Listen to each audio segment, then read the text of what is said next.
base de 44 degrés nord et 127 degrés ouest. Contactez-nous et préparez-vous à porter assistance immédiatement. Terminé. Garde-côte rendez 5K, ici le Corpus Christi. Nous sommes dans la zone et nous allons faire de route à Marie. Arrivé dans 7 minutes. Terminé.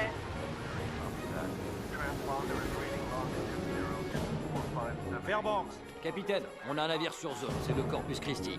Leur officier de pont vient de nous contacter, ils ont 64 hommes d'équipage et 24 canots de sauvetage prêts à être lancés. Très bien. Donnez-leur les coordonnées et tous les détails du Rosa Marie immédiatement.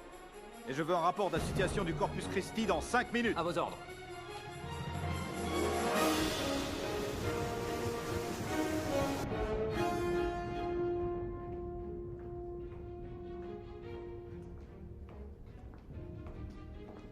Quartier maître Macmillan. Quelle nuit pour votre premier service. Qui êtes-vous? Les choix, Jack. Vous, mon ami, vous allez entrer dans la vallée des décisions. Désolé, monsieur, je dois... Laissez-moi vous poser une question. Quelle est la priorité? Les équipements du navire ou alors son but en général? Je crois que le but de ce navire est très clair, monsieur. Justement. Notre seul but devrait être très clair.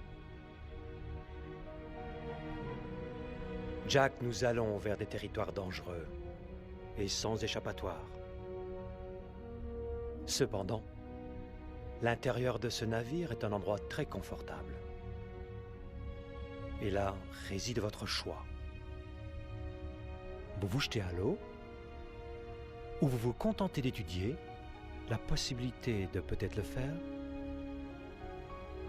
Monsieur, il faut que j'y aille. Je suis de service à la soirée. Elle va commencer. Jack, la soirée, elle est presque terminée.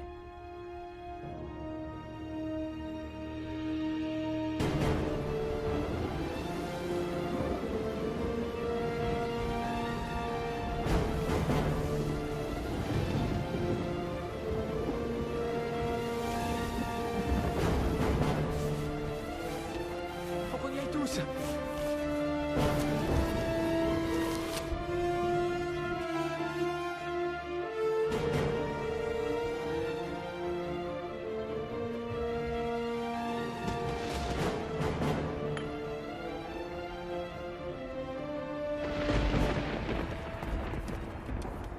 Votre attention, s'il vous plaît.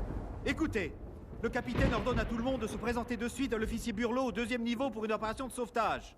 L'officier Burlot a préparé les canots et nous allons les mettre à l'eau. Veuillez tous me suivre. Une opération de sauvetage? Stanley, cet homme dégouline sur mon plancher. Mon cher ami et officier Brock, permettez-moi de vous dire une chose. Non, il n'y aura pas d'opération de sauvetage.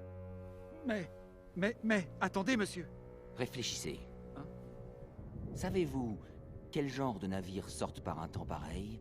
Ceux qui ne veulent pas se faire remarquer. Alors si des trafiquants de drogue ou autres sont en danger, eh bien croyez-moi, je serai le dernier à risquer des vies pour les sauver.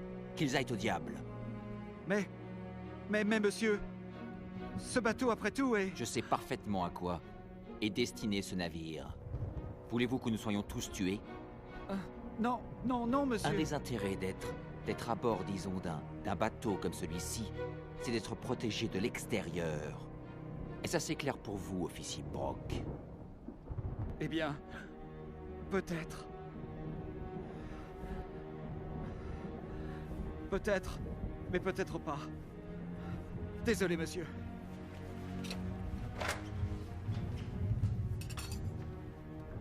Quartier maître Macmillan, c'est vous que je vois aller rejoindre cette bande de petits malins?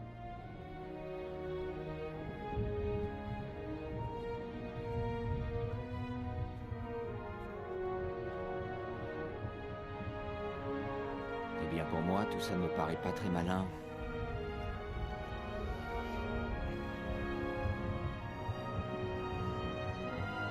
Chers amis, à 21h45 précise, on commencera le culte.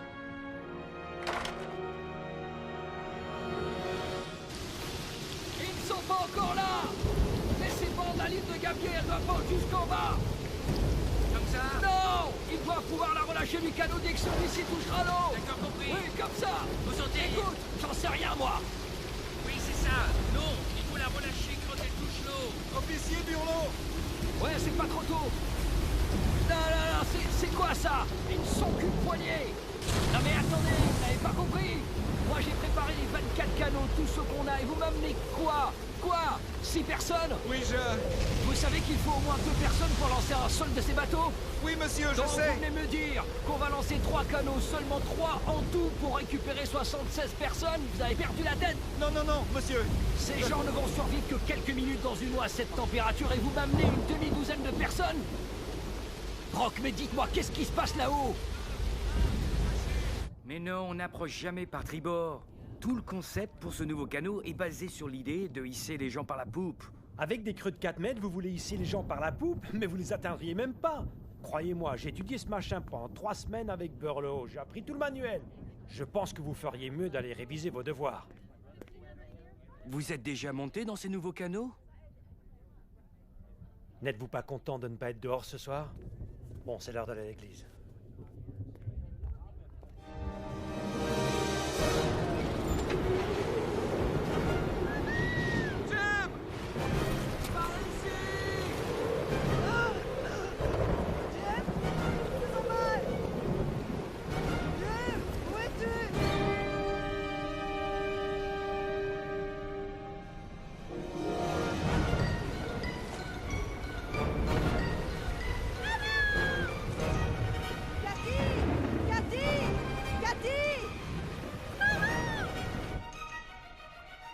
Oui, c'est bien ça. Le Rosa Marie était en route depuis Vancouver et avait à bord 12 membres d'équipage et un total de 64 passagers. Pouvez-vous me donner des détails sur l'avancement de l'opération? 3 canots ont été mis à l'eau et ils sont opérationnels. Terminé. Monsieur, ici le capitaine James Meyer des gardes-côtes. Vous et votre équipage, vous êtes sommés de mettre à l'eau tous vos canots de sauvetage et l'équipage nécessaire immédiatement. Est-ce que vous avez bien compris la situation? Vous êtes leur seule chance.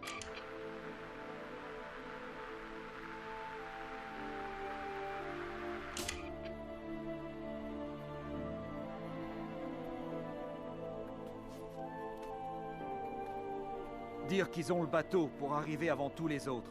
64 membres d'équipage, 24 canots de sauvetage. Et ils en mettent à l'eau 3.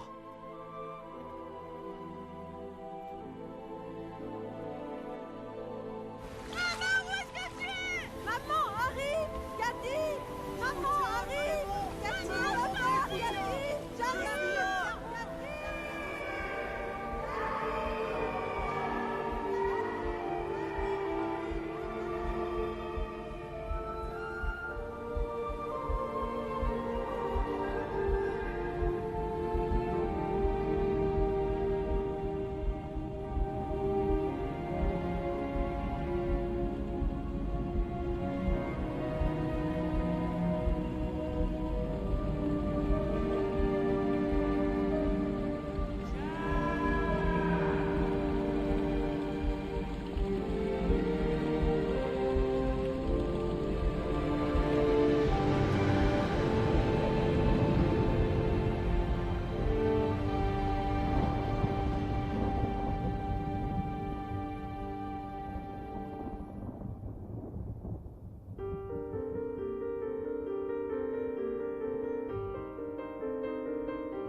L'image de Dieu en l'homme était une image d'amour. Jusqu'à ce que les tempêtes du péché rident la surface de l'eau, déformant le reflet. Mais Dieu n'avait pas dit son dernier mot. il a investi tout ce qu'il avait pour tous ceux qui ont jamais vécu. Au fil des siècles, des hommes et des femmes passionnés ont vécu et sont morts pour prêcher le Christ et son salut à toutes les tribus et à toutes les nations. L'amour de Dieu dans l'âme d'un homme est 100 fois plus beau et plus noble que tous les motifs qui l'ont jamais inspiré. Connaître cet amour de tous les amours est le secret de tous les secrets. Mon ami, je suis ici pour te dire ceci. L'Église de Jésus-Christ n'est pas un bateau de plaisance, mais un bateau de sauvetage en vue du salut d'âme. Chaque personne est nécessaire à bord.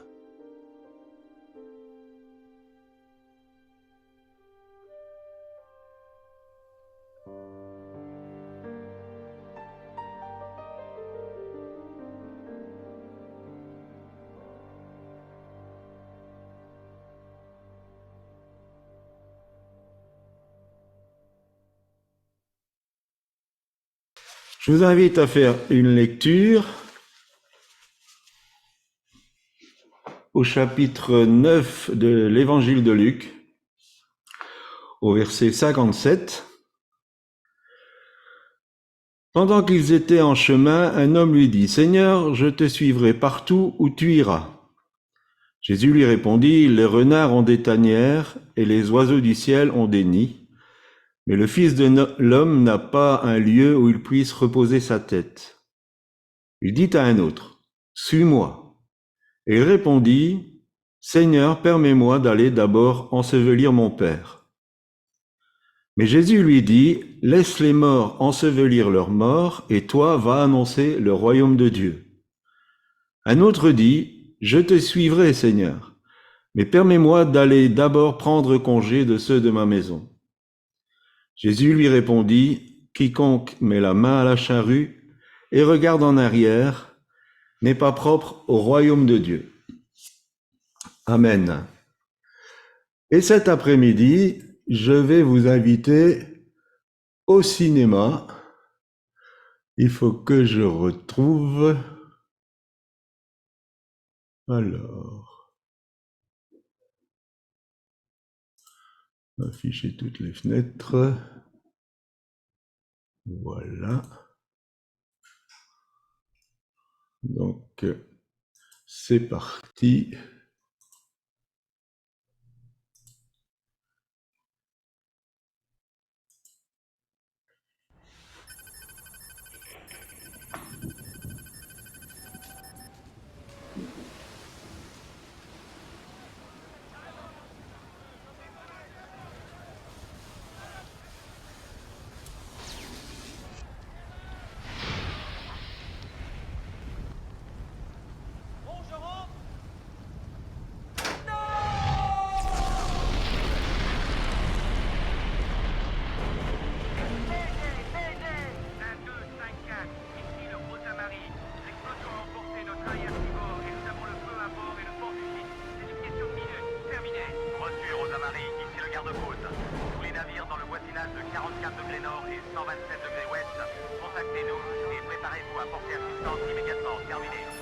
Garde-côte rendu de 5-4, ici le Corpus Christi. Nous sommes dans la zone et nous allons faire de route à Marie. Arrivé dans 7 minutes, terminé.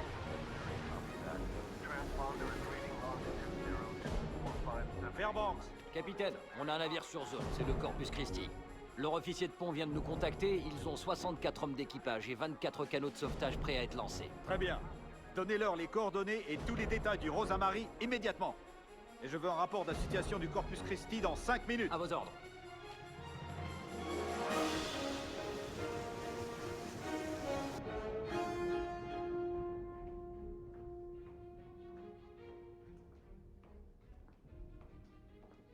Quartier maître Macmillan. Quelle nuit pour votre premier service. Qui êtes-vous? Les choix, Jack. Vous, mon ami, vous allez entrer dans la vallée des décisions. Désolé, monsieur, je dois... Laissez-moi vous poser une question. Quelle est la priorité? Les équipements du navire Ou alors son but en général? Je crois que le but de ce navire est très clair, monsieur. Justement. Notre seul but devrait être très clair. Jack, nous allons vers des territoires dangereux et sans échappatoire. Cependant, l'intérieur de ce navire est un endroit très confortable. Et là réside votre choix. Vous vous jetez à l'eau, ou vous vous contentez d'étudier la possibilité de peut-être le faire? Monsieur, il faut que j'y aille. Je suis de service à la soirée. Elle va commencer. Jack, la soirée, elle est presque terminée.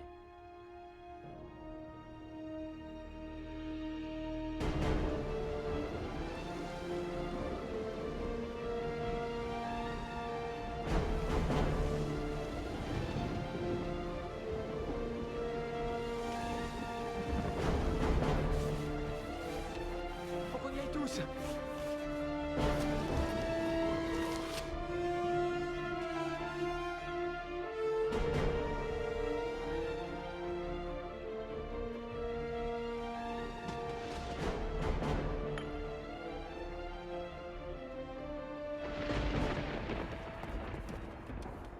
Votre attention, s'il vous plaît.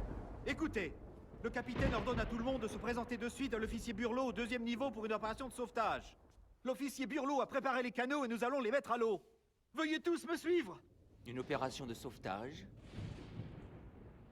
Stanley, cet homme dégouline sur mon plancher. Mon cher ami et officier Brock, permettez-moi de vous dire une chose. Non, il n'y aura pas d'opération de sauvetage. Mais, attendez, monsieur. Réfléchissez. Savez-vous quel genre de navires sortent par un temps pareil? Ceux qui ne veulent pas se faire remarquer. Alors si des trafiquants de drogue ou autres sont en danger, eh bien croyez-moi, je serai le dernier à risquer des vies pour les sauver. Qu'ils aillent au diable. Mais, monsieur, ce bateau, après tout, est... Je sais parfaitement à quoi est destiné ce navire.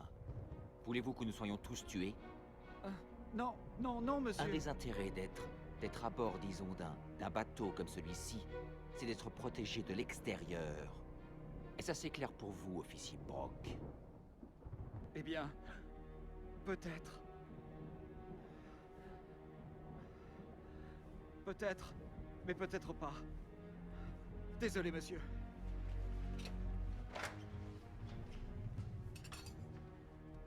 Quartier maître Macmillan, c'est vous que je vois aller rejoindre cette bande de petits malins?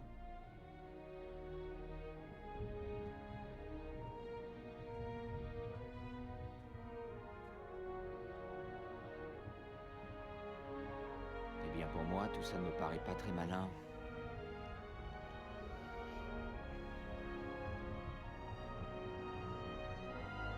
Chers amis, à 21h45 précise, on commencera le culte.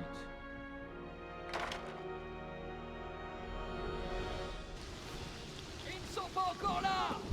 Laissez pendre la ligne de gabier, elle doit pendre jusqu'en bas. Comme ça? Non! Il doit pouvoir la relâcher du canot dès que celui-ci touchera l'eau. D'accord, compris. Oui, comme ça. Vous sentez? Écoute, j'en sais rien, moi. Oui, c'est ça. Non, il faut la relâcher quand elle touche l'eau. Officier Burlot. Ouais, c'est pas trop tôt. Non, c'est quoi ça? Une son-cul de poignée. Non mais attendez, vous n'avez pas compris. Moi j'ai préparé les 24 canots, tout ce qu'on a, et vous m'amenez quoi? Quoi? 6 personnes? Oui, Vous savez qu'il faut au moins 2 personnes pour lancer un seul de ces bateaux? Oui, monsieur, Donc vous venez me dire qu'on va lancer 3 canots, seulement 3 en tout pour récupérer 76 personnes? Vous avez perdu la tête? Non, monsieur. Ces gens ne vont survivre que quelques minutes dans une eau à cette température et vous m'amenez une demi-douzaine de personnes? Brock, mais dites-moi, qu'est-ce qui se passe là-haut? Mais non, on n'approche jamais par tribord.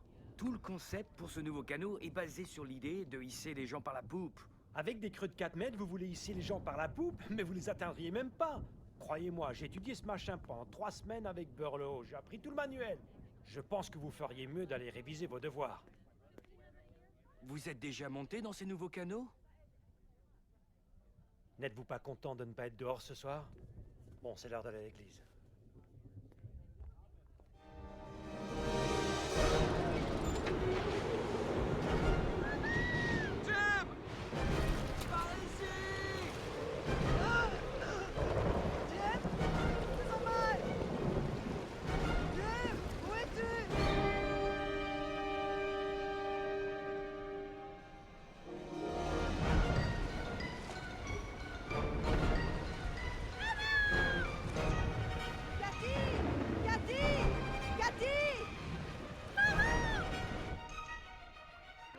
Oui, c'est bien ça.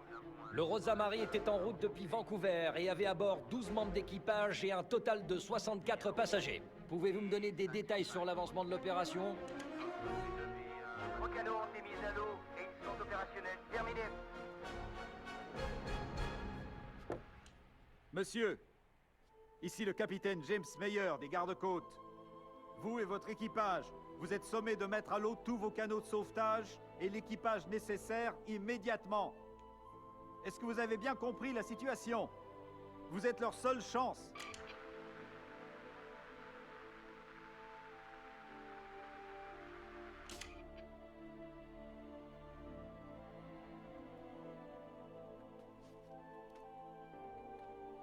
Dire qu'ils ont le bateau pour arriver avant tous les autres. 64 membres d'équipage, 24 canots de sauvetage. Et ils en mettent à l'eau 3.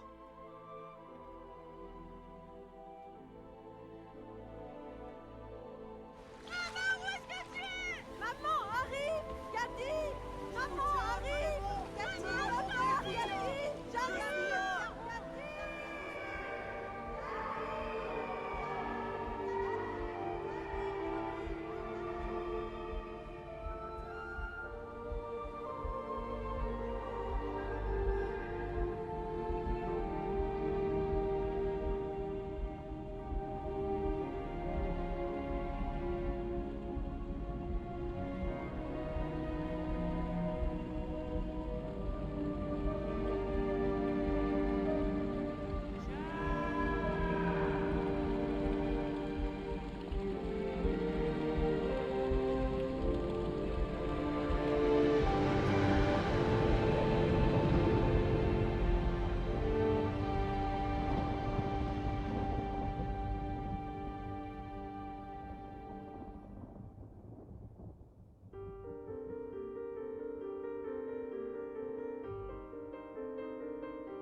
L'image de Dieu en l'homme était une image d'amour.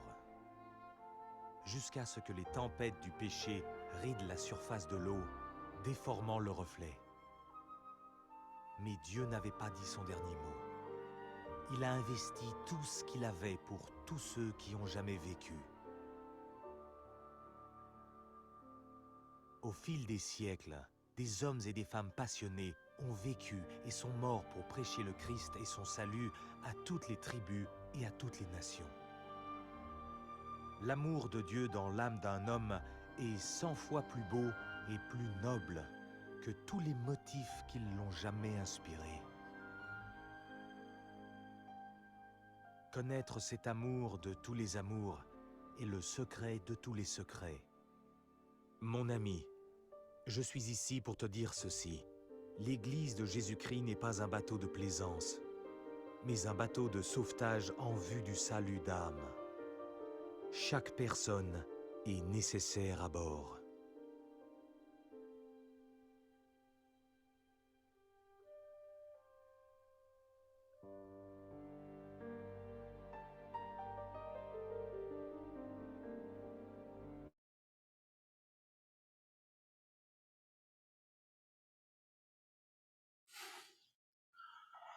Voilà, je ne sais pas si vous connaissiez ce film de Chris for All Nations, mais je pense qu'il illustrait bien ce que je veux partager cet après-midi.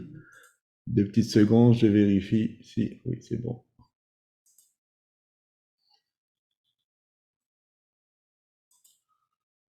Voilà, je vous retrouve.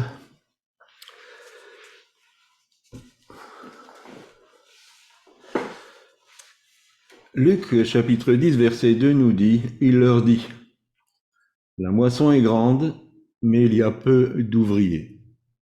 Priez donc le maître de la moisson d'envoyer des ouvriers dans sa moisson. On pourrait penser, des chrétiens, il y en a beaucoup. Il y a quand même beaucoup de chrétiens sur la terre. Mais combien sont engagés? Combien sont dans le service? Alors prier le maître de la moisson pour qu'il y ait des ouvriers, c'est bien, c'est une bonne chose, c'est une recommandation de notre Seigneur. Mais participer, c'est mieux. Et cet après-midi, j'aimerais aborder les obstacles au service. Rappelez-vous la lecture que nous avons faite.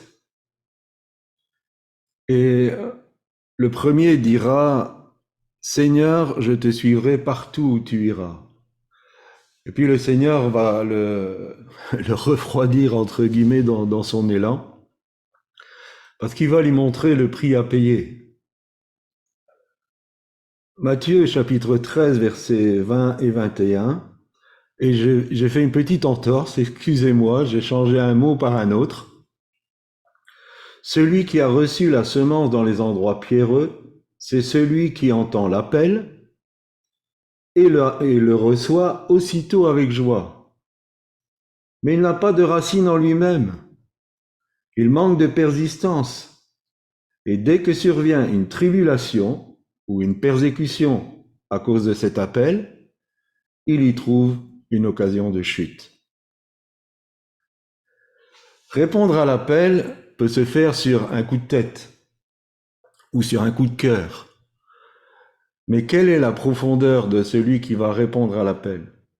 Comment va-t-il s'engager? Est-ce qu'il va s'engager du bout des lèvres ou est-ce qu'il va s'engager entièrement en sachant qu'il y a un prix à payer? Répondre à l'appel, c'est y mettre le prix. Et ça a un prix. Parce que quelquefois on peut répondre à l'appel parce qu'on croit qu'il y a des avantages. On croit que ça va nous aider à nous épanouir ou qu'on sera en vue ou d'autres choses, d'autres mobiles. Mais répondre à l'appel, il faut comprendre qu'il n'y a aucun avantage pour la chair. Aucun. Répondre à l'appel, ça a un prix et c'est important de réfléchir à ce prix. Mais que le fait d'envisager le prix à payer ne soit pas un obstacle pour servir. Le deuxième dira, il répondit, « Seigneur, permets-moi d'aller d'abord ensevelir mon père. » Alors, je voudrais expliquer un peu cette expression. Aller ensevelir son père, ça ne veut pas dire qu'il était mort et qu'il devait s'occuper des obsèques. C'était une façon de dire, il faut attendre que mon père soit décédé, et parce que je dois m'en occuper. Luc au chapitre 14, le verset 18 dit, « Mais tous, unanimement, se mirent à s'excuser. » Et nous avons là un des obstacles majeurs au service, c'est le fait de remettre à plus tard. Le fait de toujours attendre quelque chose qui sert d'excuse pour servir.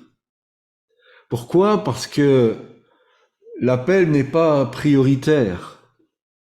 Luc 14, 18 nous parle de ces personnes qui avaient été invitées aux noces et qui avaient d'autres choses, avaient d'autres priorités. Alors ces priorités, ça peut être la consommation, les achats, comme celui qui avait acheté un champ, l'autre qui avait acheté des paires de bœufs.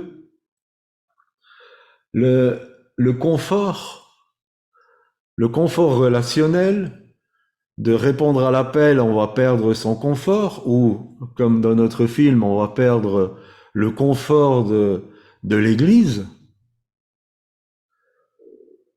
Il y a toutes sortes de raisons pour repousser à plus tard, quand l'appel de Dieu retentit. Et dans ce message, je ne veux pas me limiter au fait de s'engager pour aller sauver les perdus. Bien sûr, c'est la mission de tout enfant de Dieu d'aller sauver les perdus, mais aussi de servir dans le domaine, dans la particularité que Dieu nous a donnée. Alors on peut attendre une prophétie. On a besoin d'une prophétie. On a besoin d'une parole qui fait tout trembler pour dire, voilà, Dieu me parle. On a besoin du réveil. Tant que c'est mort, tant que la situation elle est comme elle est, ça va pas aller. Donc j'attends que le réveil se manifeste. On peut attendre aussi que les circonstances changent. Aujourd'hui, je suis trop jeune pour passer ma jeunesse à servir. Ou quand je serai marié, ce sera mieux. Ou quand j'aurai un autre travail, ce sera mieux. Ou quand je serai reconnu pour qui je suis, ce sera mieux. Et donc, on peut se cacher derrière des circonstances pour repousser toujours à demain l'appel, pour repousser ce que Dieu met sur notre cœur. Ou ça peut aussi être la nostalgie. On a commencé à vivre des choses avec Dieu dans le domaine du service, mais aujourd'hui c'est différent. Et donc on a la nostalgie de ces bons moments.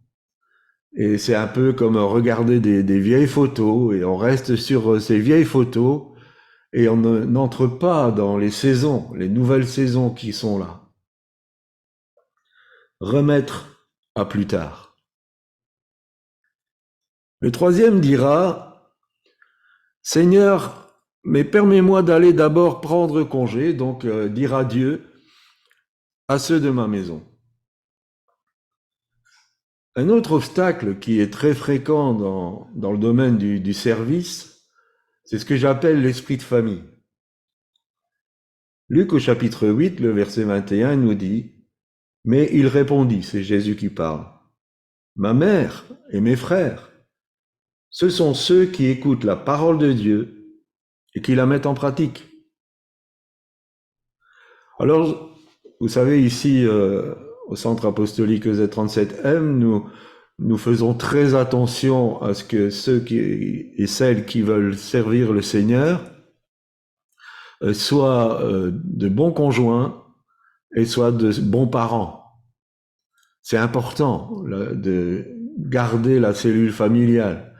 Ce serait un peu dommage d'aller sauver des gens du dehors et de perdre ceux qui sont dans la maison.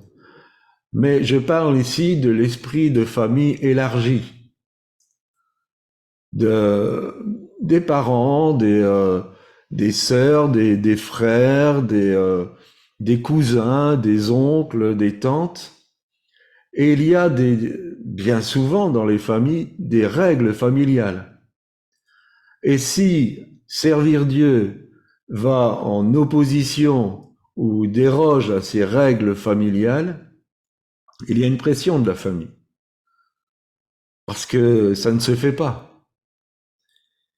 Et il peut y avoir de l'opposition, des menaces.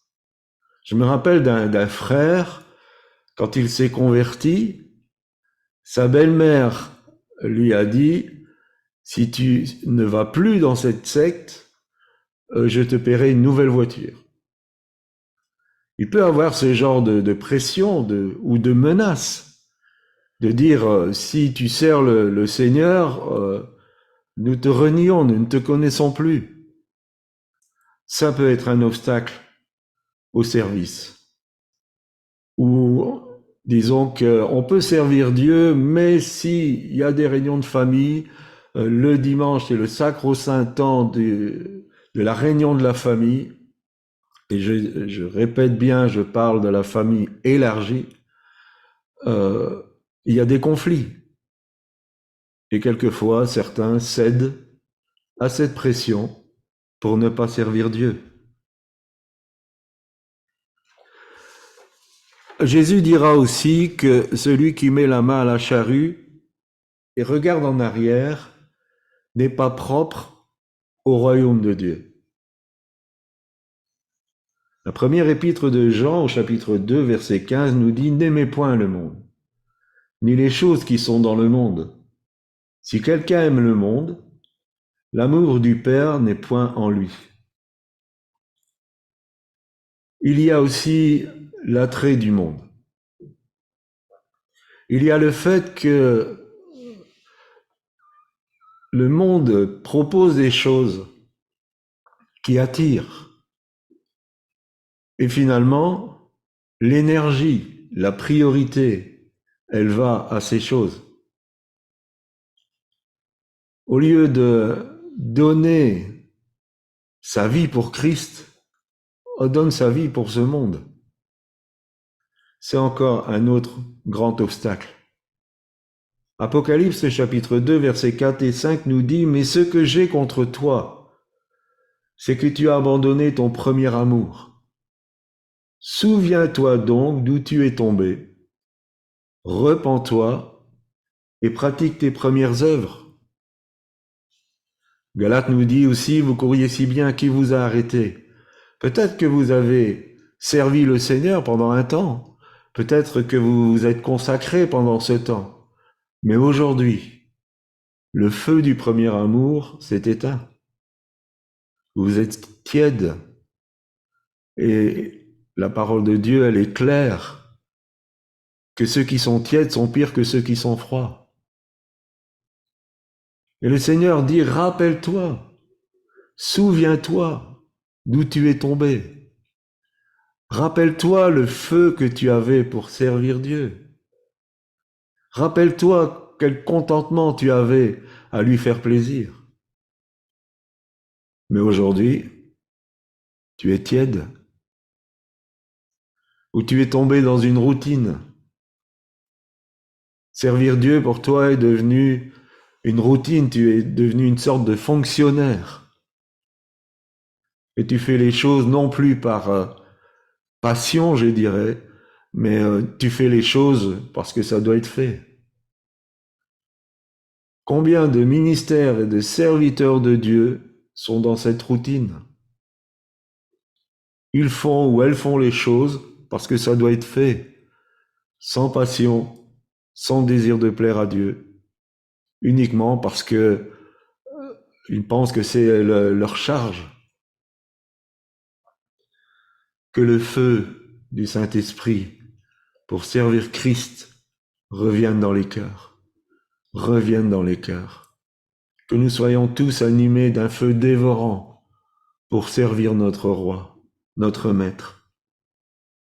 Proverbe chapitre 20, le verset 25 dit ceci, « C'est un piège pour l'homme que de prendre à la légère un engagement sacré et de ne réfléchir qu'après avoir fait une promesse. » Où sont ces promesses? Rappelons-nous peut-être les promesses que nous avons faites à Dieu. Quelquefois nous chantons « Seigneur, je te suivrai, partout je te suivrai ». C'est comme une promesse. Où on en est par rapport à cette promesse. Seigneur, j'irai jusqu'au bout du monde pour toi. Où elle est cette promesse? Seigneur, tu pourras compter sur moi, je te suivrai tous les jours de ma vie. Où elle est cette promesse? La parole de Dieu, elle dit, c'est un piège de ne pas honorer ses promesses. Parce que Dieu vous prend au sérieux. Le Seigneur prend au sérieux ce que vous dites, les déclarations que vous faites.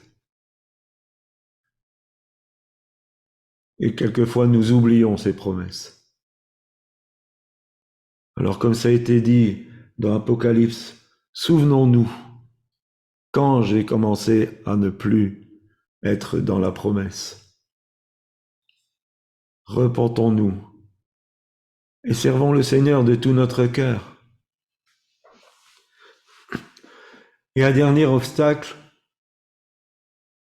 c'est celui que les disciples ont vécu. Rappelez-vous, Pierre, André, Jacques et Jean ont fait une pêche miraculeuse, extraordinaire. Mais la Bible dit, ils laissèrent tout pour le suivre. Ils laissèrent tout pour le suivre. 2 Timothée chapitre 2 verset 4 nous dit, il n'est pas de soldat qui s'embarrasse des affaires de la vie, s'il veut plaire à celui qui l'a enrôlé. Vous savez que un des objectifs de Z37M, c'est de faire lever cette armée de l'Éternel. Mais un soldat ne s'embarrasse plus des affaires de la vie. Combien de temps est volé au royaume de Dieu à cause des distractions? Je répète ma phrase, combien de temps est volé au royaume de Dieu à cause des distractions? Que ça soit la télévision, ou le net, ou les réseaux sociaux,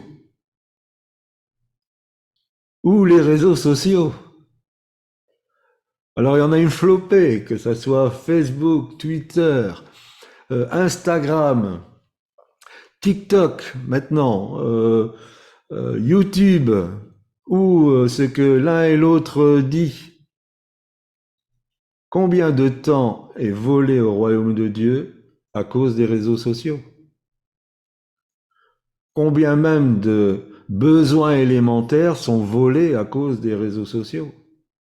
Que ça soit bien se nourrir, bien se reposer.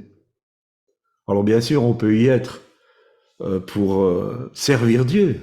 C'est un moyen pour servir Dieu, de propager sa parole. Mais combien de temps est volé pour autre chose? Combien de personnes veulent entrer dans le service, mais elles n'ont pas tout laissé, parce qu'elles veulent garder leur conception du service. Parce que ce qui est à leur disposition ne rentre pas dans leur désir, dans leur rêve. Combien veulent servir dans un domaine alors que Dieu les appelle dans un autre domaine?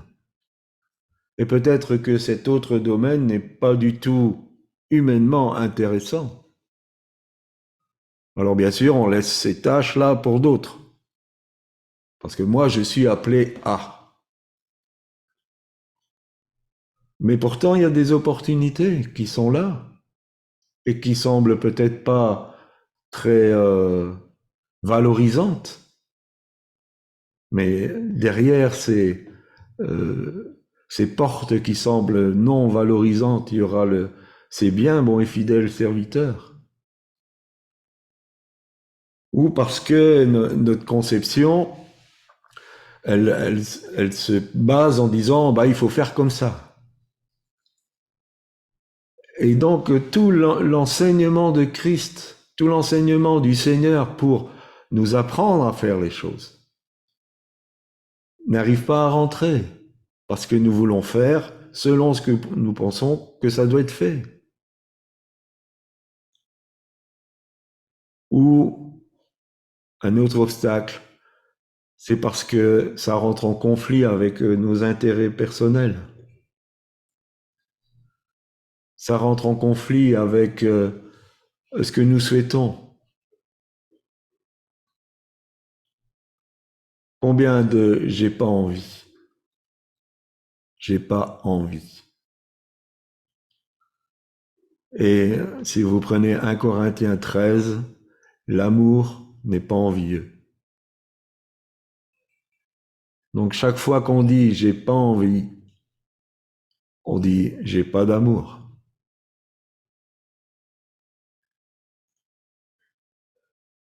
Je vous récapitule ces quelques obstacles. Bien sûr, il y aurait beaucoup plus de choses à dire, mais je ne voulais pas me faire long cet après-midi. Premier obstacle, de ne pas calculer le prix, de ne pas imaginer l'importance de l'appel. et de le prendre à la légère. Deuxième obstacle, de toujours remettre à plus tard, à cause des circonstances, à cause de telle ou telle chose. Troisième obstacle, l'esprit de famille. Parce que si on sert le Seigneur, on va déplaire à la famille élargie. Quatrième obstacle, de revenir en arrière. Parce qu'on est attiré par autre chose, parce qu'on a perdu son feu, parce qu'on est devenu tiède. Cinquième obstacle, de ne pas tout laisser, d'être attaché encore à d'autres choses, de passer notre temps à d'autres choses. Alors en conclusion, ma conclusion, elle est simple. L'appel est toujours là. Dieu ne se lasse pas. L'appel est toujours là. Alors bien sûr, cette parole concerne avant tout Israël, mais je pense qu'elle peut nous interpeller aussi. Les dons et les appels de Dieu sont inaltérables. Quand Dieu appelle, il a réfléchi. Il ne fait pas les choses à la légère. Il a réfléchi et il a investi. Comme c'était dit la semaine dernière dans la prédication, il a investi. Où en est le résultat de cet investissement? L'appel est toujours là. Dieu est prêt à vous enrôler dans son armée. Alors souvenez-vous. Souvenez-vous. Prenez le temps de réfléchir et souvenez-vous. Pourquoi vous ne vous êtes pas engagé? Pourquoi êtes-vous retourné en arrière? Pourquoi avez-vous perdu le feu et la passion pour le Seigneur? Souvenez-vous. Mettez les choses en ordre. Repentez-vous. Le Seigneur ne se lasse pas de pardonner. Et levez-vous. Levez-vous. Ne restez pas comme ces passagers sur le Corpus Christi qui étaient bien au chaud, bien sûr autour de chants, d'une ambiance d'église. Ne faites pas la même chose. Ne restez pas confortable alors que les temps sont criants d'urgence. Les temps sont criants qu'il y ait des ouvriers pour servir Christ, que ça soit pour aller sauver les perdus, que ça soit pour ramener à Christ ceux qui se sont égarés, que ce soit pour édifier, fortifier ceux qui sont déjà dans la maison. Il y a une urgence parce que les temps sont courts et beaucoup sont en train de se noyer. Je vous remercie de m'avoir écouté.